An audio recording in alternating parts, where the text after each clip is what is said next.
दोस्तों, group D में ITI को लेके कुछ दिनों से बहस छिड़ी हुई है।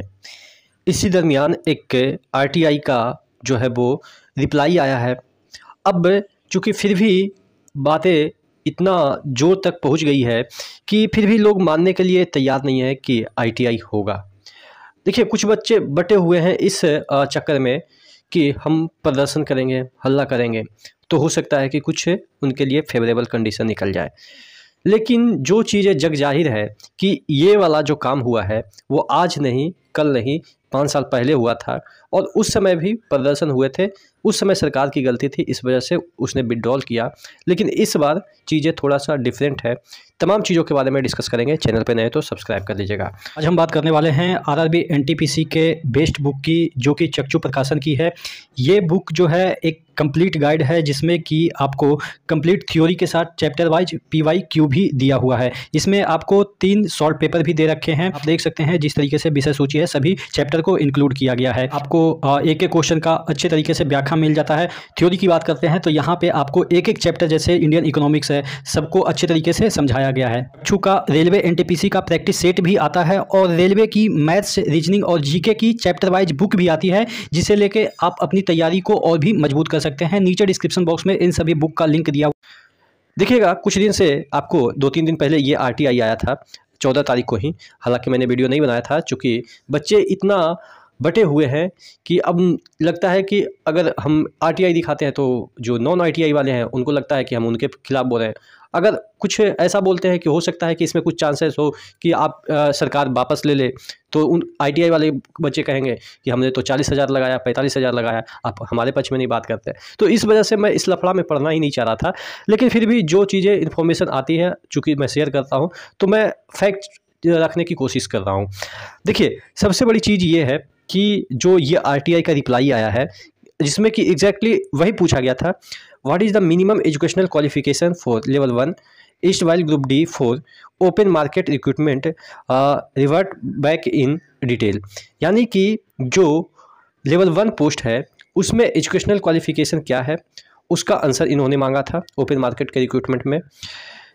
इसमें दे रखा है the minimum educational qualification for all future recruitment to be notified after 15/6/2019 in level 1 of pay matrix in technical department, जैसे आपके सिविल हो गया, मैकेनिकल हो गया, इलेक्ट्रिकल हो गया, signal and telecommunication department, and catering being railway will be 10th plus, यहाँ पे 10th प्लस नेशनल अप्रेंटिसशिप यानी कि NSA granted by national council, या आपके 10th प्लस ITI। देखिए, ये जो रिप्लाई आया है ये अपने मन से नहीं दिए हैं। यही वाला जो चीज़ें हैं वो आपके वेबसाइट पे नोटिस पड़ा हुआ है, जो कि 1-2 बार मैंने भी दिखाया है। और ये 1 साल पहले नोटिस नहीं डाला गया था, ये 5 साल पहले नोटिस डाला गया था और उसी को यहाँ पे कॉपी पेस्ट किया गया है। यानी कि एक कुछ दिन पहले एक और भी इसी तरह का क्वेश्चन पूछा गया था, तो उसमें कुछ पुराने वो जो रूल थे लेवल 1 के, वो चिपका दिए थे। जो नोटिफिकेशन पुराने थे, बहुत साल पहले 17-18 के नोटिफिकेशन थे, उसको इन्होंने कॉपी पेस्ट कर दिया था आरटीआई में। हालांकि उनको भी ये रियलाइज़ हुआ कि नया जो चीज़ें हैं वो लागू हो चुकी है। उसके बाद अब से ये वाला कॉपी पेस्ट आरटीआई में, देखिए हम भी कॉपी पेस्ट करते हैं। कहने का मतलब ये है कि जब हमारे से कोई क्वेश्चन पूछा जाता है, हम लोग जिस डिपार्टमेंट में काम करते हैं, तो वहाँ पे भी आम पब्लिक आरटीआई डालते हैं, तो हमें उनको रिप्लाई देना रहता है। तो हम लोग भी उतना रिसर्च नहीं करते हैं, देखते हैं कि लेटेस्ट नोटिफिकेशन के अकॉर्डिंग क्या चीज़ें चल रही है, उसी चीज़ को कॉपी पेस्ट कर देते हैं। हम भी क्लर्क हैं तो हमें भी पता है कि ये जो चीज़ें हैं उसमें कोई मेहनत नहीं करना चाहता है, और जो लेटेस्ट नोटिफिकेशन के जो प्रोविज़न है वही वाला इसमें हम लोग डाल देते हैं, तो रिप्लाई चला जाता है। तो चूँकि अक्सर आप देखेंगे कि रेलवे का एस्पिरेंट अक्सर आरटीआई लगाते रहते हैं, ऑब्वियस लगाएंगे ही, आरटीआई उनका राइट है। और जो आरटीआई का रिप्लाई देते हैं एम्प्लॉई, वो भी इस बात को लेके क्षुब्ध रहते हैं कि हम एक ही चीज़ को कितना रिप्लाई दें। तो वो क्या करते हैं ना कि जो पुराने नोटिफिकेशन के जो रूल है उसको एक फोल्डर में रखेंगे। जैसे ही उससे रिलेटेड क्वेश्चन आएगा, सर्च करेंगे फलाना क्वेश्चन, उसके अगेंस्ट में जो रिप्लाई उन्होंने ऑलरेडी टाइप करके रखा है या कॉपी पेस्ट करके रखा है, उसी को कॉपी पेस्ट करेंगे और रिप्लाई दे देंगे।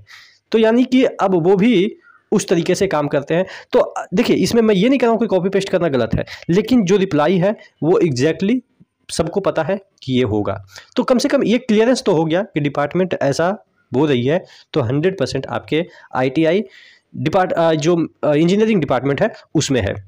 बाकी यहाँ पे अभी तक पूछा गया था हाउ मेनी वैकेंट पोस्ट है, वो कब तक आएगा, वो सब इन्फॉर्मेशन इन्होंने देने से मना किया है, चूँकि अभी information sought to be not available, चूँकि इनके पास खुद अवेलेबल नहीं है तो इन्होंने अवेलेबल नहीं करवाया। लेकिन जो मेन मुद्दा है कि आपके ITI होंगे कि नहीं होंगे, वो लगभग क्लियर ही हो गया है। अब फिर भी बटे रहेंगे, तो भाई हम उसमें क्या कह सकते हैं, हमारे हाथ की या आपके हाथ की तो चीज़ें है नहीं कि हाँ हम बोल देंगे कि ITI नहीं होगा तो नहीं होगा कल से, ITI होगा तो होगा कल से, ऐसा तो है नहीं। जो गवर्नमेंट चाहेगी वही होगा, और पब्लिक डोमेन में ऑलरेडी ये चीज़ें बताई जा चुकी है कि आपको ITI चाहिए, और ये आज नहीं बताई गई है, 5 साल पहले बताई गई है। और आपके कोर्स मैक्सिमम 2 ही साल के होते हैं, तो आपके पास 2-2 बार, या आप कह सकते हैं 3-3 बार अपॉर्चुनिटी थी, या आप कह सकते हैं 5 बार अपॉर्चुनिटी थी। 1 साल का भी आप कोर्स कर लेते हैं तो आप जो है वो एलिजिबल हो जाते हैं ग्रुप डी के लिए। तो आपके पास 5 साल में 5 बार अपॉर्चुनिटी आई कि आप ITI कर लीजिए, लेकिन उस समय आपने नहीं किया, और अब कह रहे हैं कि ITI नहीं होनी चाहिए, तो ये बदमाशी भी आप कह सकते हैं। लेकिन फिर भी हम क्या कह सकते हैं, हम निष्पक्ष ही रहेंगे। लेकिन फिर भी आप लोगों ने देखा कि ITI यहाँ पे खोजा जा रहा है, तो खोजा जा रहा है, अब इससे इतर आप नहीं जा सकते। नेक्स्ट वीडियो मिलते हैं, तब तक के लिए जय हिंद।